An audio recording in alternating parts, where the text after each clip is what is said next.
주일 4부 예배를 하나님께 드리겠습니다.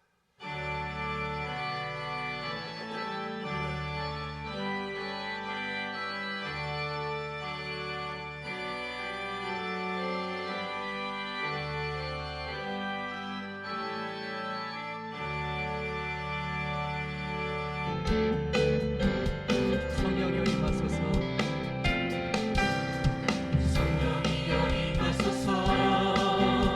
메마른 나의 심령 위에 주님의 은혜에 감기 내려 나는 뻗쳐 주옵소서. 주의 권세 주의 능력 지금 이 시간 임하셔서 악한 권세 모두 깨뜨리고 주님 나라 임하소서. 영광 할렐루야. 예수의 그 피가 내게 승리 주네 구원이 되시네. 영광 할렐루야. 예수의 이름이 능력되네 소망이 되시네. 성령이여 임하소서. 그 성령이여 임하소서. 메마른 나의 심령 위에 주님의 은혜에 감기 내려 나는 꺾여 주옵소서. 주의 권세 주의 능력 지금 이 시간 임하셔서 악한 권세 모두 깨뜨리고 주님 나라 임하소서. 영광 할렐루야. 예수의 그 피가 내게 승리 주네 구원이 되시네. 영광 할렐루야. 예수의 이름이 능력되네 소망이 되시네. 영광 할렐루야. 영광 할렐루야. 예수의 그 피가 내게 승리 주네 구원이 되시네. 영광 할렐루야. 예수의 이름이 능력되네 소망이 되시네. 이것이 너의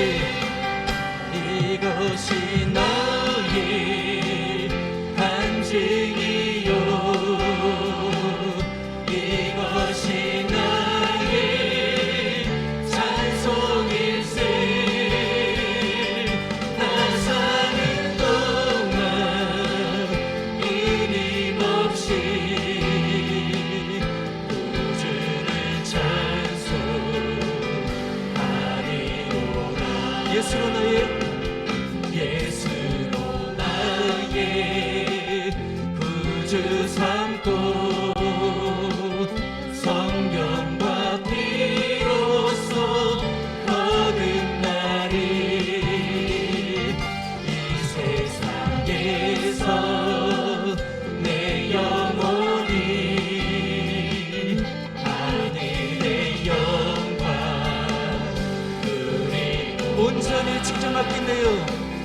온전히 주께 맡기네요. 사랑의 음성을 듣는 중에 사랑의 음성을 듣는 중에 전사를 왕래하는 것과 하늘의 영광 보리로다. 하늘의 영광 보리로다. 이것이 나의 간증이요. 이것이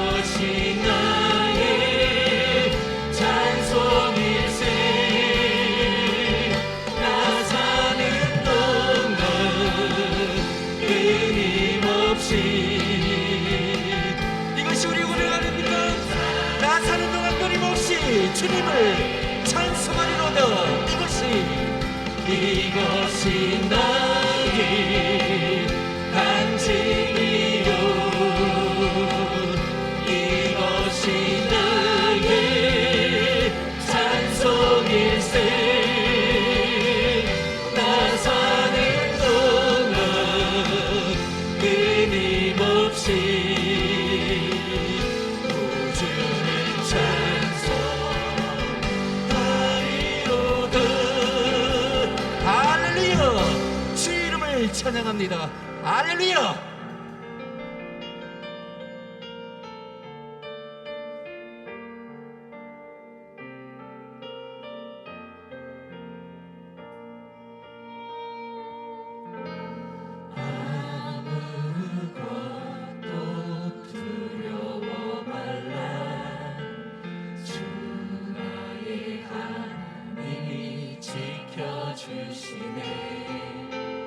놀라지 마라 겁내지 마라 주님 나를 지켜주시네 아무것도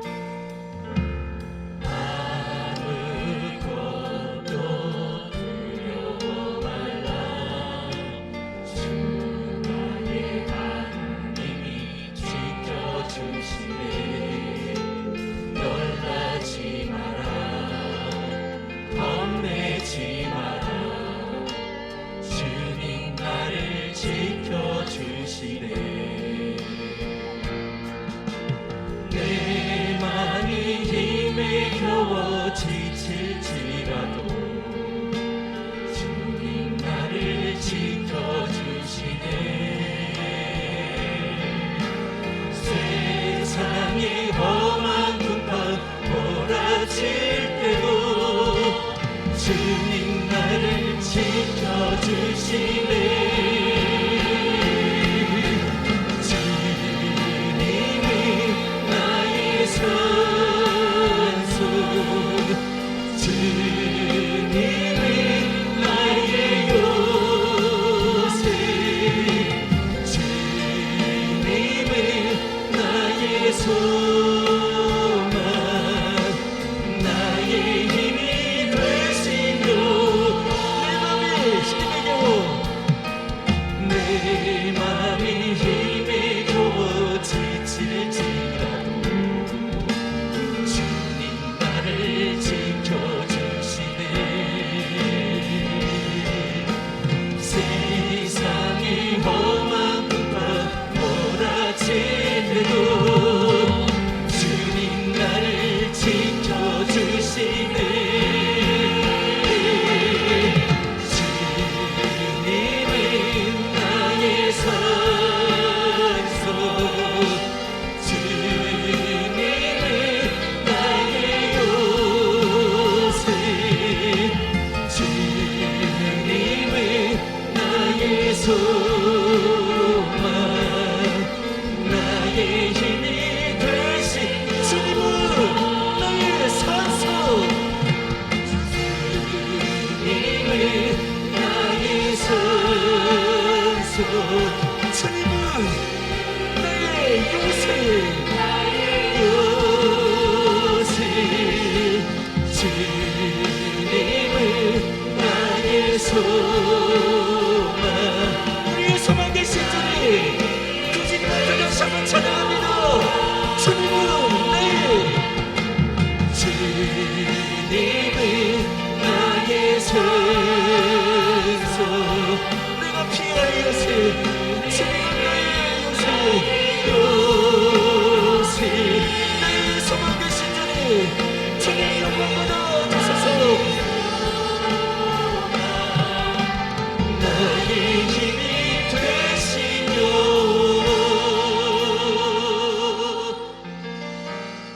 이 시간 다 함께 기도하실 때에 드려질 예배를 위해서 로고스 재단의 목자로 세워주신 담임 목사님의 영육간의 강건함을 위하여 오늘도 말씀의 은혜를 사모하는 마음으로 다 함께 뜨겁게 기도하십니다.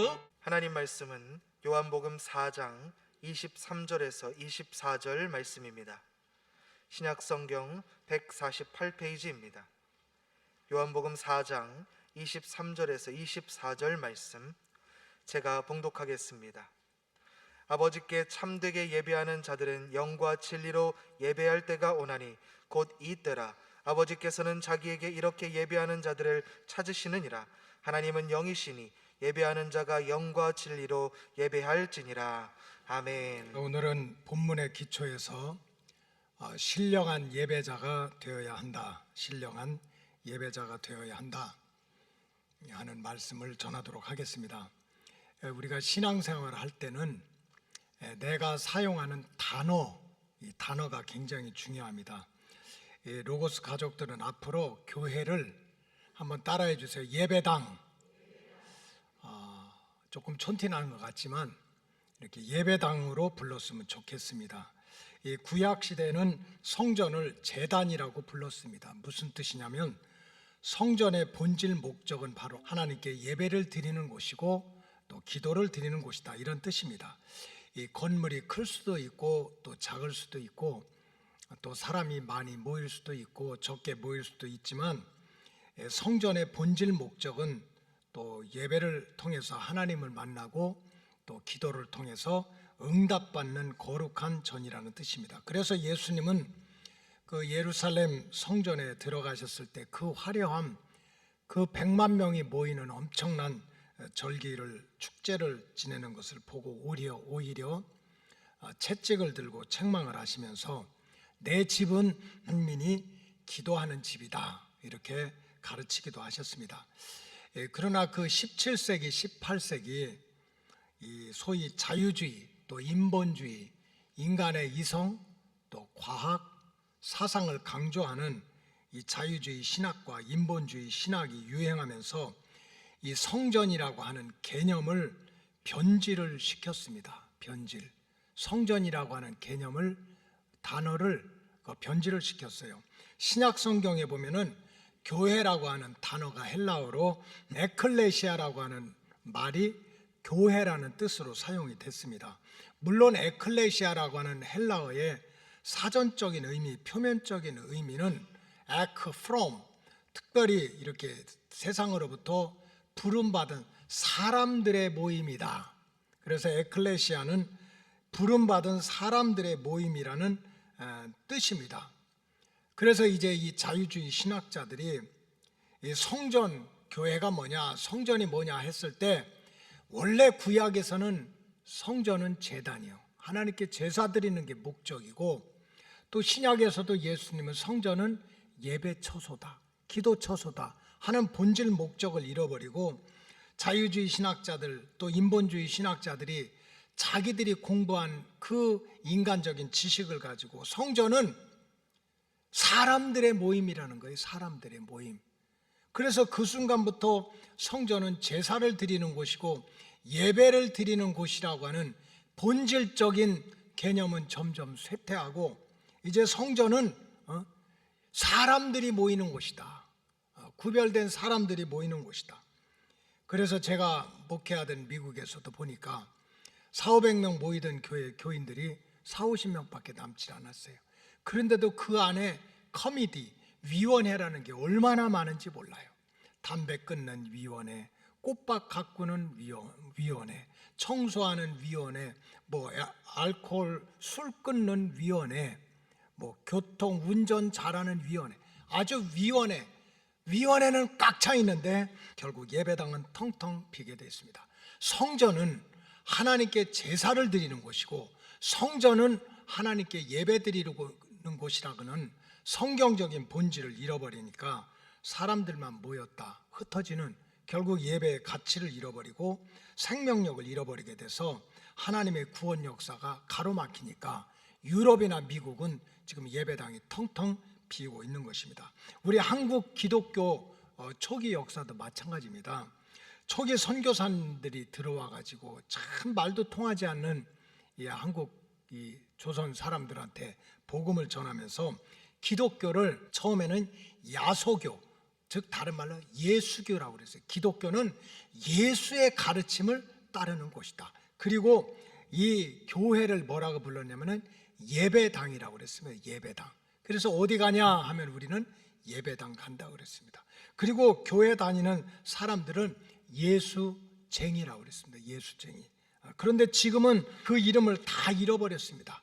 여러분들도 성전에 올 때 절대로 예배당이라고 안 합니다. 그냥 교회라고 얘기하는 거예요. 예수 믿는 기독교를 이제 더 이상 예수교라고 하지 않습니다. 뭐 복잡해요. 막 기독교 거기다 대한을 붙들고 너무 길어서 나는 못 외우겠어요. 예수가 빠졌어.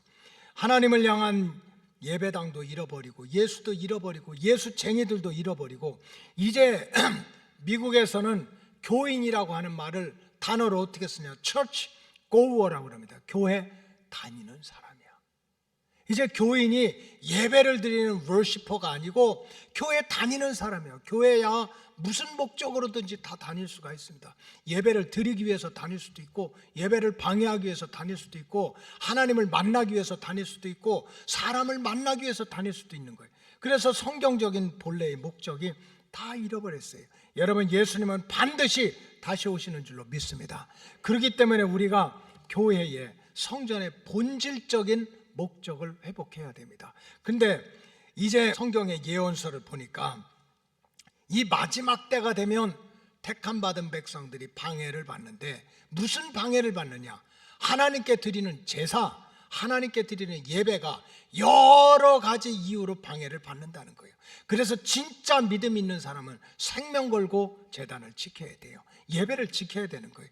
지금 유럽이나 미국이나 한국이나 신학자들이 연구를 잘해요. 이제 코로나 이유가 코로나도 이제 정복을 당할 것이다. 백신을 이제 맞든지 아니면 치료제가 나오든지 결국 코로나도 정복이 될 건데 코로나가 끝난 이후에 최소한 30% 이상은 이제 다 코로나로부터 이렇게 자유롭게 돼도 교회를 안 올 거라는 거예요. 예배당을 안 올 거라는 거예요. 30% 이상은 이제 예배당을 찾지를 않을 것이라는 것입니다. 왜? 두려워서. 이제는 더 이상 이제 사람들이 이제 서로 막 모이고 하는 것에 대한 두려움이 있어서 이제 믿음이 약하고 이런 흐름 때문에 이제 점점 이제 예배당이 비게 될 거라는 거예요. 최소 30% 이상이. 그 다음에 신학이 점점 인본주의가 돼가지고 꼭 예배당에 가서 예배를 드려야 돼. 하나님이 무슨 주일날 11시 반에만 오신다 해가지고 부정적인 생각을 자꾸 심어 주어가지고 예배의 생명력이 점점 잃어버리니까 결국 예배당은 비게 되고 하나님의 구원 역사가 가로막힌다는 거예요.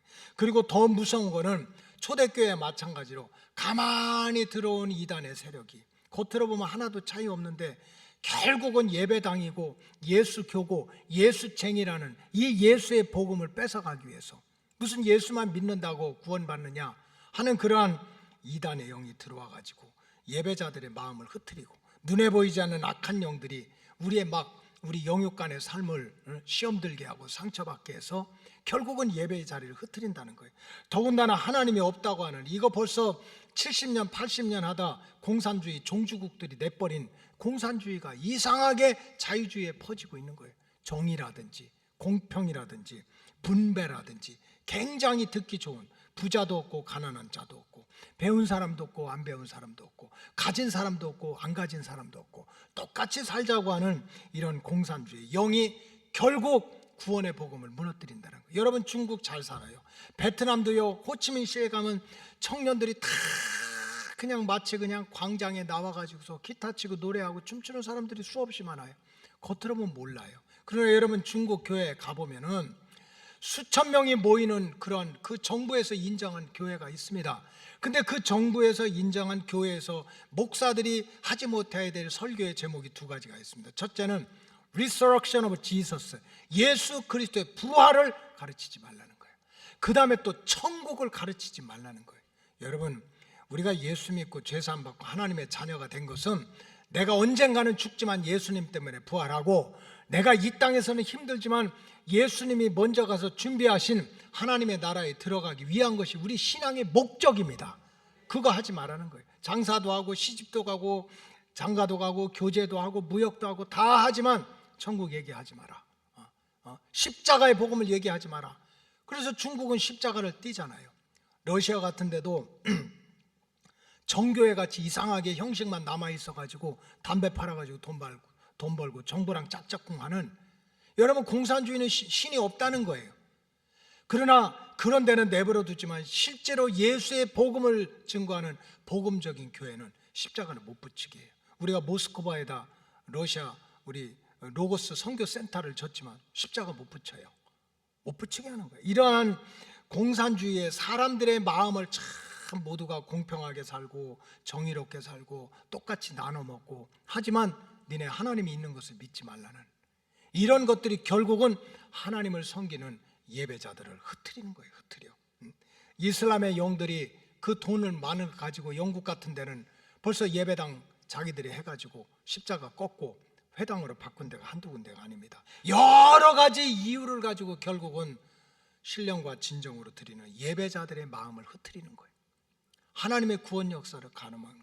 그래서 내가 그냥 교회 왔다 갔다 하는 것이 중요한 것이 아니라 바로 이렇게 예배자들의 마음을 흐트리고 환경을 흐트리는 이런 영적인 도전들에 대해서 우리가 정신을 차리고, 우리 로고스 교회 성도들은 내 신앙생활의 목적이 뭐냐, 하나님께서 나를 택한 목적이 뭐냐, 그 성경적인 목적을 가지고 믿음의 길을 걸어가야 된다는 거야. 성경에 보니까 하나님께서 인생들을 창조하신 목적이 정확히 나와 있어요. 이사야 43장 7절 다 같이 한번 읽어보겠습니다. 시작. 내 이름으로 불려지는 모든 자 곧 내 영광을 위해서 창조한 자를 오게 하라. 여러분, 세상 사람들이 마귀가 여러분들 시비하고, 야 네가 무슨 믿음 있다고, 네가 뭘 잘했다고 그래, 예수 믿는다면서 그래, 조롱할지라도 하나님은요 저와 여러분들을 통해서 영광을 받기 위해서 우리를 창조했대요. 믿으시면 아멘 하시기 바랍니다. 그리고 21절에 보면 이렇게 나와 있어요. 이 백성은 내가 나를 위하여 지었나니. 이 백성이 누굽니까? 오다 가다 만난 백성이 아닙니다. 우리가 태어나기 전부터 하나님이 작정하시고 선택하시고 예정해서 이 땅에 오게 된 이 백성은 나를 위해서 지었는데 나를 찬송하게 하려 함이니라. 무슨 말씀입니까? 하나님께서 인생들을 창조하신 이유는 특별히 하나님께서 많은 사람들 중에 특별하게 자기 백성으로 선택한 백성들을 통해서 하나님의 영광을 받기를 원하시고, 그 택함 받은 백성들을 통해서 찬양과 경배를 받기 원해서 하나님이 자기 백성을 창조하셨다는 거예요. 코끼리가 그렇게 덩치가 커도, 고래가 그냥 진짜 몇 톤이 돼도, 기린이 그렇게 목이 길어도, 공작새가 그렇게 예뻐도 하나님께서는 하나님의 영을 심어 넣어주신 우리 인생들을 통해서 영광을 받고 싶다는 거예요. 예배를 받고 싶다는 것, 그것이 하나님의 창조의 목적입니다. 구약적으로 말하면 택함 받은 백성들을 통해서 제사를 받고, 택함 받은 백성들을 통해서 예배를 받으시기 위해서 하나님이 저와 여러분들을 창조하시고 또 선택하셨다는 뜻입니다. 그렇기 때문에 하나님의 은혜로 정말 예수님께 택함 받아가지고 예수 믿고 제사함 받고, 이게 참 어떤 은혜입니까? 하나님의 자녀로 택함 받은 저와 여러분들은 우리가 인생을 살고 육신을 살아가고 교회에 들락날락하고 여러 가지 이유가 있겠지만, 정말 이 창조의 목적대로 우리가 하나님께서 원하시는 진정한 예배자로 거듭나야 된다. 거듭나야 된다. 우리가 하나님의 성전에 와서 일하는 것도 중요하고 봉사하는 것도 중요하고, 또 저지가 있어요. 저지, 사사. 그냥 성전에 와서 콩나라 판나라, 뭐 이속장은 저렇고 김속장은 저렇고 다 있을 수가 있어. 그러나 그거보다 진짜 중요한 것은 뭡니까? 진정한 예배자로 거듭나야 된다는 거예요. 그런데 오늘 본문 23절에 보니까 우리의 구원자가 되시는 예수님께서 탄식하시는 말씀이 나오는 거예요. 자, 요한복음 4장 23절 다 같이 읽겠습니다. 시작. 아버지께 참되게 예배하는 자들은 영과 진리로 예배할 때가 오나니 곧 이때라.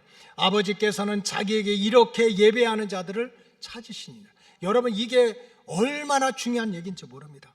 아버지께 참되게 예배하는 자들은 몸뚱아리만 왔다 갔다 하지 말고, 자기 혼만 내세우지 말고, 제가 지난번에 특별 새벽 기도회 하면서도 우리 인간의 실체를 알아야 된다고 그랬잖아요. 여러분, 우리 인간 육체 덩어리 아무것도 아니에요. 죽으면 그냥 고기나 똑같아요. 그러나 하나님이 우리에게 영을 줘가지고 살아있는 동안 혼이 생긴 거야. 배우고 느끼고 결단할 수 있는 혼이 생긴 거지. 근데 우리가 하나님께 예배할 때는 그냥 성전만 발바닥으로 왔다 갔다 하고 그거 가지고 안 된다는 거예요. 신령과 진정으로 하나님을 예배해야 되는데, 그때가 언제냐? 따라하시기 바랍니다. 이때라는 거예요. 나 옛날에 진짜 은혜 많이 받고 예배 잘 드렸어서 새벽기도 한 번도 안 빠지고 금요기도 때 막 철회하고 금식하고 난리도 아니었어. 그때가 아니라는 거예요. 지금은 먹고 살기 힘들고 누가 상처 주고 상처받고 기분 좋고 나쁘니까 내가 다음에 하나님께 신령과 진정으로 예배 드릴 거야. 그게 아니라는 거예요. 하나님께 신령과 진정으로 예배를 드려야 되는데 그것이 바로 This is time, 지금이라는 거예요. 지금. 그런데 하나님이 보시니까 그렇게 신령과 진정으로 예배하는 자들을 하나님이 지금 찾고 계신다는 거예요. 찾고 계신다. 이게 무슨 말씀입니까? 신령과 진정으로 예배하는 자들이 바로 이 8시 예배 때, 9시 반 예배 때, 11시 반 예배 때 이 예배당이나 저 예배당이나 신령과 진정으로 예배하는 자들이 꽉 차 있다면 하나님 왜 찾겠어요? 왜 찾아요? 눈에 보이는 게 다 예배자인데 하나님의 눈은 다른 거예요. 교회에 왔다 갔다 하는 처치 고어들 많은데, 교회에서 이런 행사 저런 행사 이런 회의 저런 모임 많이 있는데 정작 하나님께서 원하시는 그 예배자를 볼 수가 없는 거예요. 그래서 하나님은 그 예배자를 찾고 있다는 거예요. 다시 말씀드리면 예배자라고 해서 똑같은 예배자가 아니라는 거예요. 예배라고 해서 똑같은 예배가 아니라는 거예요. 신령과 진정으로 드리는 예배자가 있고 그렇지 못한 예배자가 있다는 거예요. 하나님께 진정으로 참 드리는 예배자가 있는가 하면 그저 사람들만 만나고 그저 사람들끼리 좋다 나쁘다, 밥 먹고 차 마시고 상처 주고 상처받고 자랑하고 교만하고 그러다가 뭐 실망하고 이러다 사람들만 에클레시아 모였다 흩어지는 그러한 예배가 너무나 많다는 거예요. 아벨의 제사와 같이 하나님께서 기뻐 받으시는 제사가 있고 가인의 제사처럼 하나님께서 연락하시는 제사, 아벨처럼 그냥 아벨의 제사처럼 하나님께서 아벨도 받으시고 그 제사도 받으시는 제사가 있는가 하면 가인의 제사처럼 하나님께서 연락하지 않는 제사가 있다는 거예요. 그렇기 때문에 택함 받은 성도의 인생의 목적, 신앙의 목적은 창조의 목적대로 하나님께 예배하는 신령한 예배자로 거듭나야 될 줄로 믿습니다. 내 예배가 하나님께 연락이 돼야 되는 거예요. 우리가 드리는 이 예배가 하나님께서 연락되는 예배가 되어야 된다는 뜻입니다. 이것이 신령한 예배라는 거예요. 그렇다면 성경에서 가르치는 신령한 예배가 무엇일까? 하나님께서 기뻐 받으시는 신령한 예배가 무엇일까? 이것을 성경적으로 몇 가지만 말씀드리면, 첫째는 따라서 감사한 마음으로 드리는 예배가 신령한 예배라는 거예요. 구약 성경에 아삽이라고 하는 그런 유대인이 있습니다. 인생에 많은 우여곡절을 겪었어요. 다른 사람한테 믿음이 좋다고도 칭찬도 받아보고 헌신도 하고 봉사도 많이 했습니다. 그러나 인생의 마지막에 깨닫는 게 진정한 믿음이라는 것이 뭐냐, 내가 진정으로 하나님 앞에 제사를 드린다는 게 뭐냐, 이거를 깨닫고 진 시를 아삽의 시라고 그래요. 그 아삽의 시 시편 50편 23절은 이렇게 나와 있습니다. 다 같이 읽겠습니다. 시작. 감사로 제사를 드리는 자가 나를 영화롭게 하나니 그의 행위를 옳게 하는 자에게 내가 하나님을 구원을 보이리라. 여러분 감사하십니까? 교회 오셨다는 자체가 감사하십니까? 정말 내가 감사한 마음으로 성전을 찾았고 감사한 마음으로 막 이렇게 찬양도 올려드렸고 감사한 마음으로 말씀도 받고 좀 감사의 제목을 찾아가지고 지금 하나님 앞에 기도를 드리시고 계십니까? 그러면 여러분들은 신령한 예배자가 된 것입니다. 근데 하나님이 보실 때 성전의 뜨락을 밟고 다니는 수많은 영혼들을 볼 때 하나님이 찾으시는 그 예배자가 없다는 거예요. 교회 오긴 오는데 하나님께 감사하는 마음이 없다는 거예요. 마태복음 11장에 보면 예수님께서 제자들에게 너희들 왜 광야에 나갔냐, 그 목적을 물어보시는 내용이 나옵니다. 많은 사람들이 광야에 나겠습니다. 왜냐하면 예수님이 오시기 전에 하나님이 광야에 세례 요한을 보냈어요. 정말 보잘것없습니다. 낙타 털옷을 입고, 요즘으로 말하면 너무 비싼 거지. 그러나 그때는 거지 같은 옷이에요. 메뚜기와 석청을 먹고 최고의 건강식이에요. 그러나 그때는 빵 쪼가리 하나 못 먹고 그래서 하나님이 세례 요한을 불러가지고 광야에서 회개하라, 천국이 가까이 온다, 나는 주의 길을, 메시아의 길을 예배하는 목소리에 불과하다, 하나님의 예언의 말씀을 선포하게 했어요. 근데 많은 사람들이 광야에 가서 세례 요한 별거 아니네, 말하는 게 별거 아니고, 그 다음에 옷 입은 게 별거 아니고, 그 다음에 또 가르치는 게 별거 아니고, 많은 사람들이 조롱하고 무시했어요. 그런가 하면 어떤 사람들은 자기 가슴을 치고 회개하고 세례를 받는 그런 심령들도 있었어요. 그런 상황에 예수님이 제자들한테 물은 거예요. 너희들 왜 광야에 갔냐? 바람에 흔들리는 갈대냐? 옷을 잘 입은 사람이냐? 좋은 음식을 먹기 위해서 광야에 갔느냐? 너희들이 광야에 간 목적은 하나님께서 보낸 하나님의 선지자 세례 요한을 통해서 하나님의 예언의 말씀, 구원의 말씀을 듣기 위해서 간 것이 목적이 아니냐? 근데 그 목적을 잃어버린 사람들이 너무나 많다는 거예요. 오늘날 우리 성도들의 모습도 마찬가지라는 말씀입니다. 내가 신앙생활하는 목적, 적어도 성전에 오는 목적, 그것이 분명해야 된다는 거예요. 창조하신 모습대로 참 성도는 정말 하나님 앞에 신령과 진정으로 예배를 드리는데, 그 신령과 진정으로 예배를 드린다는 게 뭡니까? 하나님께 감사하는 거지. 지금까지 지내온 것도 하나님의 감사고, 사람들이 다 죽었다 살았다 성공했다 실패했다 해도 내가 이 믿음, 이 사명 지키고 사는 것도 알고 보니까 모두가 다 하나님의 은혜야. 그래서 내가 세상에서 힘들고 어렵고 무시받고 천대받고 성공하고 실패하고 살아가지만 잠깐만 돌아보면 내가 하나님 앞에 드릴 거는 감사밖에 없어.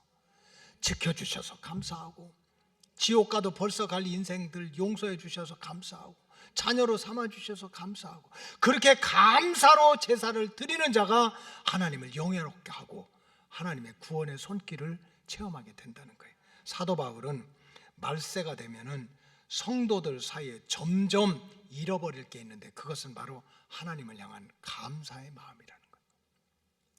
여러분, 마지막 때가 되면 예수님은 반드시 다시 오시는데 성도들이 잃어버린대요. 집을 잃어버리고 차를 잃어버리고 친구를 잃어버리는 것이 아니라 하나님을 향한 감사를 잃어버린다는 거예요. 로마서 1장 21절이 그런 얘기입니다. 하나님을 알되 하나님을 영화롭게도 아니하고, 여기 하나님을 알되 기노스코는 하나님을 믿는다는 거예요. 하나님 믿어, 하나님 알아. 근데 하나님을 영화롭게 안 해. 그리고 감사하지도 않아. 그 생각이 허망하여서 미련한데 그저 원망하고 불평하고 자랑하고 교만하고 무시하고 정죄하고, 이런 마음에 가득 와서 하나님의 성전에 와도 기도가 하나님하고 싸우는 거예요. 하나님 통촉하시옵소서. 완전히 멀리서 들으면 전하, 그런 얘기야. 하나님, 내가 너무 감사하고, 이렇게 해서 감사하고 저렇게 해서 감사한 감사의 제사가 다 사라져 버렸다는 거예요. 그게 말세의 징조라는 거예요. 말세의 징조.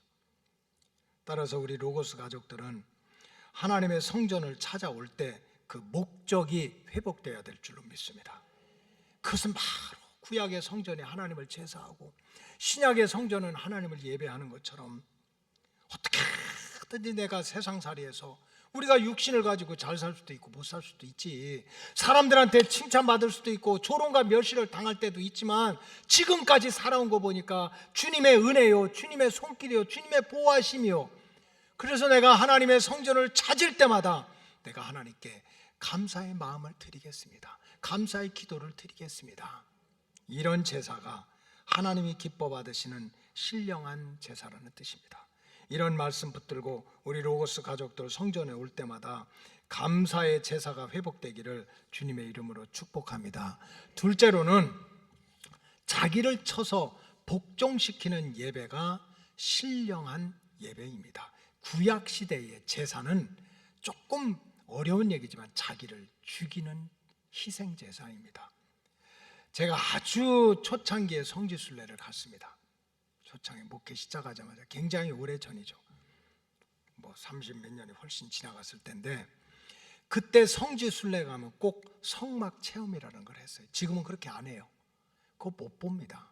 성막 체험이라고 하는 것은 뭐냐면, 성막을 똑같이 이렇게 지어놓고 제단을 놓고 제사장이 또 레위 지파들을 놓고 이렇게 제사를 드리는 그런 것을 실제적으로 눈으로 보게 실현을 해주는 거예요. 그럼 이제 유대인이 자기가 하나님 앞에 화목하기 위해서, 죄사함을 받기 위해서, 축복받기 위해서, 마음의 그릇과 육체의 그릇이 더러우면 안 되니까 제물을 가지고 성막에 옵니다.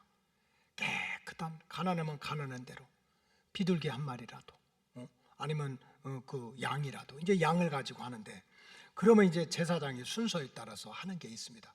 그럼 그 예배자의 머리다 손을 얹고, 또 하나는 그 제물에다 손을 얹습니다. 이거를 전이라고 그럽니다. 전이. 지금 제사를 드리는 이 사람의 마음으로 지은 죄, 생각으로 지은 죄, 알고 지은 죄, 모르고 지은 죄가 다 이 제물한테 넘어갑니다. 그래서 이 제물이 그 죄값을 치르기 위해서 죽게 됩니다. 이게 번제단이에요. 피가 흐르고 각을 떠가지고 창자 가죽은 버리고 이 제물을 갖다 온전히 태우는 것을. 근데 물론 제사장은 왔다 갔다 하는데 그 제물이 다 태워질 때까지 그 예배자는 그 자리를 지켜야 돼요. 몇 시간 동안을 지켜야 돼요. 이것이 구약에서 드리는 제사입니다. 결국 제사는 내가 죽어야 돼. 내가 알고 지은 죄, 모르고 지은 죄, 영으로 지은 죄, 육으로 지은 죄를 내가 죽어야 되는데 교만하고 불순종했고 믿지 못했던, 의심했던 내가 죽어야 되는데 우리 육신 생명이 하나밖에 없으니까 대신해서 이 제물을 피를 흘려서 죽는다는 거예요. 그래서 제사는 구약적으로 말하면 내가 나의 죄에 대해서 죽는 거예요. 하나님 앞에서 내 불신앙에 대해서, 내 교만에 대해서, 내 어리석음에 대해서. 그러나 창세기에 보니까 가인의 제사는 달랐어요. 하나님은 가인의 제사를 연락하지 않았어요. 가인의 제사는 피를 흘리는 제사가 아니었어요. 자기의 피를 흘리는 제사가 아니었어. 땅에서 소산물을 가지고 풍성한 제사를 드렸어요. 창세기 4장 3절에 이렇게 나와 있어요. 세월이 지난 후에 가인은 땅의 소산으로 제물을 삼아 여호와께 드렸다. 여러분, 땅의 소산이 얼마나 화려합니까? 그저 비둘기 한 마리, 양 피투성이가 되는 제사보다 오곡백과 그저 그냥 각종 색깔이 있는 곡식이나 과일이나 제단이 풍성할 때 얼마나 풍성해요. 근데 하나님은 그걸 안 본 거예요. 피가 없는 거예요. 정말 이 가인이 마음으로 지은 죄, 영으로 지은 죄, 알고 지은 죄, 모르고 지은 죄가 이렇게 피를 통해서 간 그 자기를 쳐서 흘린 피가 없는 거예요. 이렇게 피 흘리는 제사를 드리지 않았던 결과는 어떻게 됐습니까? 8절에 보니까 가인이 그의 아우 아벨에게 말하고 그들이 그들에게 있을 때 가인이 그의 아우 아벨을 쳐 죽였다. 제사를 드리면서, 예배를 드리면서 자기 피를 흘리지 않았던 가인은 결국 형제 동생을 죽였어요. 제사는 내가 죽는 거예요. 하나님 앞에서 내 교만, 하나님 앞에서 내 불신앙, 하나님 앞에서 나의 의롭다함이 죽는 거예요. 근데 생명이 하나밖에 없으니까 구약 시대는 제물을 실제로 피를 흘리면서 그렇게 했던 것입니다. 사도 바울이 부활하신 주님을 만나기 전에는 자기 의를 향하고 자기 믿음을 향해서 남을 죽였어요. 스데반을 돌로 쳐 죽이기도 하고, 예수 참 믿는 사람 자기 기준을 가지고 잡아다가 감옥에 가두기도 했어요. 그러나 부활하신 주님을 만난 다음에는 달라졌어요. 죄인 중에 괴수는 자기라고 그랬어요. 불순종했던 것도 자기고 교만했던 것도 자기야. 죽어도 내가 죽어야 돼. 이게 성경에서 말하는 제사의 원리입니다. 제사는 하나님 앞에서 나를 죽이는 것입니다. 그래서 누가복음 18장에 보면 예수님이 바리새인들이 자기가 의롭다 하고 다른 사람들을 멸시하는 그런 바리새인들의 모습을 보고 예수님이 제자들한테 가르쳤어요. 지금 두 사람이 성전에 가는데 한 사람은 바리새인이고 한 사람은 세리였다. 저 바리새인은 따로 서가지고 하나님, 나는 저 인간들하고는 달라요. 저렇게 토색하고 불의하고 간음하는 자들하고는 나는 인간 종류가 달라요. 자기의 의를 가지고 다른 사람을 무시했어요. 그리고 12절에 보니까 나는 일에 2번씩 금식하고 소득의 11조를 드렸어요. 내가 얼마나 헌신하고 내가 얼마나 충성했는지 저런 세리들하고는 나는 비교할 수가 없어요. 자기 의를, 자기 믿음을 내세우면서 다른 사람을 계속 가인이 아벨을 치듯 친 거예요. 그런데 누가복음 18장 13절 이하에 보니까 세리는 멀리 서서 감히 눈을 들어 하늘을 쳐다보지도 못하고 다만 자기 가슴을 치면서 주여 불쌍히 여겨달라고 나를 불쌍히 여겨달라고. 그러면서 주님이 하시는 말씀이 하나님이 누구를 의롭다 하고 하나님이 누구를 아버지 집으로 데려갔을 것이냐? 바리새인이 아니고 세리라고 그랬습니다. 자기 가슴을 치고 자기를 쳐서 복종시키고 하는 그 세리를 의롭다함을 받게 하고 아버지 집으로 데려갔다는 뜻이에요. 여러분, 주님은 반드시 다시 오십니다. 주님께서 오셨을 때 하나님께서 찾으시는 그 한 사람의 신령한 예배자가 돼야 됩니다. 그 한 사람의 신령한 예배자는 누구입니까? 세리처럼 주님 앞에 설 때마다 자기를 쳐서 자기를 복종시키는 예배자, 자기의 교만을 치고 자기의 의를 치고 자기의 불순종을 치면서 자기의 피를 흘리는 예배자가 하나님께서 찾으시는 신령한 예배자로 변화되게 될 줄로 믿습니다. 마지막으로 하나님의 영을 받는 예배가 신령한 예배예요. 예배를 통해서 하나님의 영을 받는 자가 신령한 예배자가 돼서 의롭다함을 받고 아버지의 집으로 들어갈 수 있다는 거예요. 왜 하나님을 믿는다고 하면서 그 많은 사람들이 건뜨담은 시험 들고 자기도 모르게 마귀에게 종노릇하고 하나님의 구원 역사를 돕는 자가 아니라 도리어 방해하는 자로, 대적하는 자로, 그것이 의인인 줄 알고 그렇게 적그리스도처럼 왜 살아갑니까? 성경적으로 말씀드리면 하나님의 영을 받지 못하기 때문이에요. 교회 안 다니는 게 아닙니다. 처치 고어 교회 다니는 거야. 무슨 뭐 헌신도 하고 충성도 하고 의도 행하고 다 하는 거예요. 근데 하나님이 보면 너는 내 영이 없다는 거예요. 내 영이 없다는 거예요. 지난 특세 때도 그렇게 강조했던 게 뭡니까? 우리 인간을 알자는 거예요. 우리의 심령은 하나님의 영으로 채워져야 된다. 하나님의 영이 없다는 거예요. 여러분, 예배라고 하는 것은 뭡니까? 예배라는 것은 성경적으로 얘기하면 하나님의 영을 받는 시간입니다. 내 영을 하나님의 영과 맞춰가는 시간이에요. 그래서 옛날 어른 목사님들이 그런 말씀을 하셨어요. 저 이 집사는 나랑 영이 안 통해. 그게 무슨 말인가 그랬어요. 성경적으로 맞는 얘기야. 그래서 예배라고 하는 것은 뭡니까? 성경적으로 말하면 하나님의 영을 받아가지고 하나님의 영을 받게 되니까 내가 하나님과 통하는 거예요. 그저 하나님의 마음도 알게 되고 하나님의 중심도 알게 되고 하나님의 눈물도 알게 되고 하나님의 책망도 알게 되는 거예요. 여러분, 하나님이 사랑하는 자를 책망도 하시잖아요. 그런데 그 중심을 알으니까 책망 받는 가운데도 그저 하나님을 붙들고 매달리는 거예요. 왜? 하나님을 아니까, 영이 통하니까.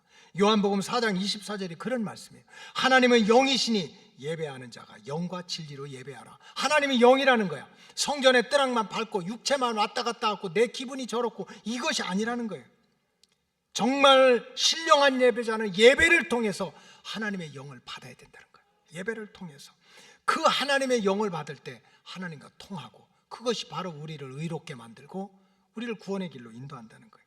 그렇기 때문에 우리는 예배에 있어서 가장 중요한 것은 마음가짐입니다. 마음가짐. 중심이에요. 가운데 중자 마음의 중심. 정말 내가 신령한 예배자로 거듭나기 위해서는 내 마음의 중심이 뭐가 들어있느냐, 이게 중요한 거예요. 로마서 10장 10절 다 같이 읽겠습니다. 시작. 사람이 마음으로 믿어 의에 이르고 입으로 시인하여 구원에 이르니라. 이것처럼 중요한 말씀이 없어요. 사람이 마음으로 믿어서 의에 이른대. 의롭게 되는 길도 마음에서 시작돼. 입으로 시인해서 구원을 얻는데, 우리가 입으로 잘 고백을 해야 구원을 받는데, 근데 잘 생각해 보세요. 우리 말하는 게 어디서 나와요? 마음에서 나오는 거예요. 그래서 우리 마음가짐이 우리를 의롭게 하기도 하고 우리 마음가짐이 우리를 구원의 길로 인도하는 거예요. 여러분, 그래서 우리 마음가짐이 그렇게 중요하다는 거예요. 여러분, 육신생활도 마찬가지 아닙니까? 마음이 중요한 거예요. 마음이 중요한 거예요. 사실 우리가 하는 말도 알고 보면 그 말은 겉으로 나오는 그저 팔락거리는 잎새기에 불과한 거예요. 그 말의 뿌리로 들어가면 마음이 있는 거예요. 마음. 행동하는 것도 뿌리로 들어가면 마음이 있는 거예요. 그래서 마음가짐이 중요한 거예요. 사랑해야지 마음을 먹게 되면요, 다 말하는 것도 사랑스럽고 밥 먹는 것도 사랑스럽고 걸어가는 것도 사랑스럽고 앉아있는 것도 사랑스럽고 조는 것도 그렇게 사랑스러워. 근데 한번 며느리를 미워하기 작정하면요, 앉아도 믿고 일어나도 믿고 말하는 것도 믿고 걸어가는 것도 믿고 그냥 어머니 하는 소리도 듣기 싫고 천사의 말을 해도 미워. 왜? 그 며느리가 미운 게 아니야. 자기 마음에 미움이 뿌려져 있기 때문에 그래. 그래서 우리가 영적인 생활에서 가장 중요한 것은 심중이에요. 심중. 그래서 하나님이 사울이 그냥 소떼 양떼 잔뜩 잡아다가 하나님 앞에 제물로 드린다니까 안 받는다고 그랬잖아요. 나는 외모를 안 봐. 네 심중을 보겠다. 마음의 중심을 보겠다는 거예요. 마음의 중심을. 그래서 우리가 신령한 예배라고 하는 것은 뭡니까? 영적인 예배라는 것은 우리 마음이 하나님의 영으로 채워져야 되는 거예요. 채워져야 돼요. 얼마 전에 감리교 목사님을 만났는데 그 몇 주 전에 이 코로나 방역 때문에 그 교회가 아주 주일날 조금 막 지적도 받고 또 교인들 중에 또 한성질 하는 교인들이 있잖아요. 그래서 막 이렇게 조금 이렇게 어떤 사람들하고 다투기도 했대요. 다른 게 아니라 그렇게 큰 교회는 아닌데 어떤 모르는 분이 와서 예배를 드렸대요. 혹시 여기도 또 모르는 분이 왔나? 한번 옆 사람 보세요. 모르는 분이 와서 예배를 잘 드렸대요. 처음부터 끝까지 예배를 잘 드렸는데 예배가 다 끝난 다음에 그 목사님을 만난 다음에 딱 종이를 하나 놔가지고 막 그렇게 해가지고 여기 마스크 안 한 사람 뭐 또 이렇게 성가대를 또 몇 명을 세웠다네. 그래서 성가대 세웠고 누구는 마스크 벗었다 붙였다 하고 목사님 설교할 때 마스크 안 썼고 해가지고 잔뜩 체크를 해서 한 번 경고를 한다.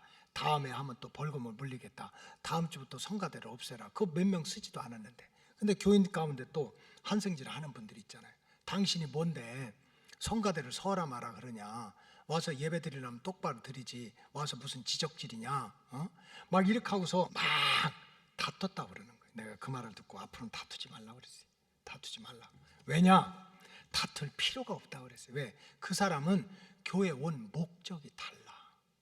뭐 그 사람이 어떤 학교 나오고 고향이 어떻고 그동안 인생을 어떻게 살았고 직업이 뭐고 애들이 몇 명이고 집이 어디 살 그거 하나도 중요하지 않아. 교회 나온 목적이 달라. 겉으로 보면 똑같이 예배드리고 또 찬송도 하고 기도할 때 눈도 감고 목사님 설교할 때 다 봤잖아. 그러니까 마스크 안 쓴 것도 봤지. 그저 설교할 때 교회 와서 주무시는 분 얼마나 많은데 다 본 거야. 그러나 그 목적은 뭡니까?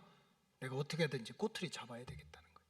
누가 썼나 안 썼나, 성가대를 하나 안 하나 해가지고 그 목록 다 해가지고서 끝나고 나니까 이제 이거 앞으로 한 번 더 어기면 벌금 먹이겠다 해가지고 막 성가대 서냐 마냐 뭐 이렇게 해서 보냈다는 거예요. 다투지 말라 그랬어요. 왜? 그분은 온 목적이 다르니까. 제가 목회해 보니까는요, 여러분들 속 마음을 내가 알 수가 없어. 진짜 모르겠어. 하나님만 아실 것 같아. 내가 부산에서 그 7년, 한 7년, 6년 이상 교수하는데 권사님 한 분은 예배 끝나고 나면 주보에 낙서만 잔뜩 하고 가시더라고.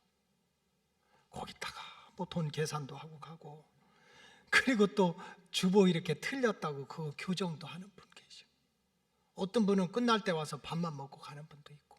그것도 좋아. 교회밥 먹으면 좋지. 몰라요. 몰라. 왜 오는지를 몰라. 하나님은 아실 거 아니에요. 내가 예배를 드리러 오는 건지 구경하러 오는 건지 하나님은 아시는 거예요.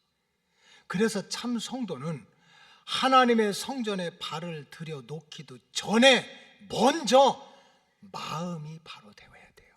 마음이. 내가 오늘 마치 내 인생의 마지막 날이다. 한번 생각해 보세요. 우리 인생 어떻게 될지 알아? 몰라요. 그러니까는 오늘이 내 인생의 마지막 날인 것처럼 내가 반드시 이 예배를 통해서 하나님을 만나야지, 하나님의 영을 받아야지, 하나님과 영적으로 통해야지, 내가 은혜 받아야지, 생명의 양식을 받아먹고 은혜 받아야지, 마음 먹고 오면 마음대로 될 줄로 믿습니다. 왜? 네가 마음으로 믿어 의에 이르고 입술로 시인하여 구원을 받는다는 거예요. 아무리 천사의 모습을 하고 앉아 있어도 마음이 잘못되면 하나님 못 만난다는 거예요. 하나님 못 만난다. 어떻게 의롭다함을 받아요? 어떻게 구원의 역사를 이루어요? 우리가 못해요. 우리가 할 수 있는 일은 마음가짐이야. 신령한 예배가 뭡니까? 목사님이 설교할 때 할렐루야, 이게 신령한 예배예요? 여러분들 아멘 할 때 아멘, 이게 신령한 거예요? 아니에요. 하나님 중심을 보세요. 신령한 예배는 하나님과 영이 통하는 거예요. 근데 아주 그냥 하나님의 성전에 찾아오기도 전에 내가 이번에 반드시 하나님을 만날 거야, 하나님의 영을 받을 거야, 성령을 받을 거야, 주의 종의 말씀을 통해서도, 찬양팀의 찬양을 통해서도, 기도를 통해서도 내가 은혜 받을 거야. 마음 먹으면 내 마음으로 믿어 의에 이르고 입으로 시인하여 구원을 받는다. 이런 신령한 예배자가 되는 거예요.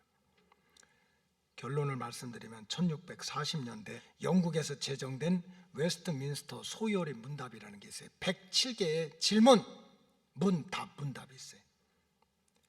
이 1640년대에 영국의 왕, 성직자들, 신학자들이 다 모여가지고 이 종교개혁의 그런 참 영적인 대혼란의 시기에 우리가 믿는 신조를 만들자는 거예요. 여러분, 인간은 지조가 있어야 돼요. 지조. 이 지조가 없는 사람을 만나면 참 힘들어요. 조석으로 바뀌어. 그저 바람 부는 대로 휩쓸려. 비가 오는 대로 그냥 창수 나는 대로 떠내려가. 근데 믿음 생활도 마찬가지야. 믿음 생활도 내가 그냥 성전에 뜨락만 밟고 다니고 사람 만나고 친교하고 뭐 가까이 지내, 이게 중요한 것이 아니라 내가 하나님을 믿는 믿음, 그 믿음에 대한 뼈대가 골격이 있어야 되는 거야. 이걸 신조라고 그래. 신조. 신조. 그래서 제가 지난 3주 전부터는 이제 여러분들 저녁 예배할 때 그냥 오지 말고 공책 들고 오시라고 그랬잖아요. 신조.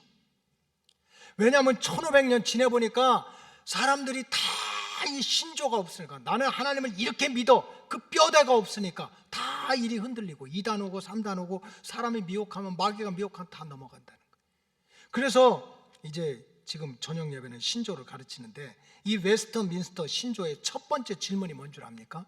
107개의 질문 중에서 첫 번째 질문은 사람의 제일 가는 목적이 무엇입니까?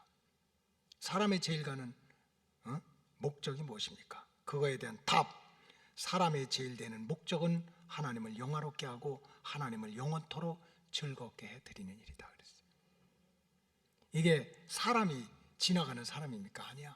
예수 믿고 죄사함 받고 하나님의 자녀가 됐으면, 그전에는 몰라. 내가 진짜 구원받은 백성이라면 내 인생의 목적, 내 영혼의 목적, 내 신앙의 목적, 내가 교회에 오는 목적은 하나님을 기쁘시게 하는 예배자로 거듭나서 살아가겠다는 거예요.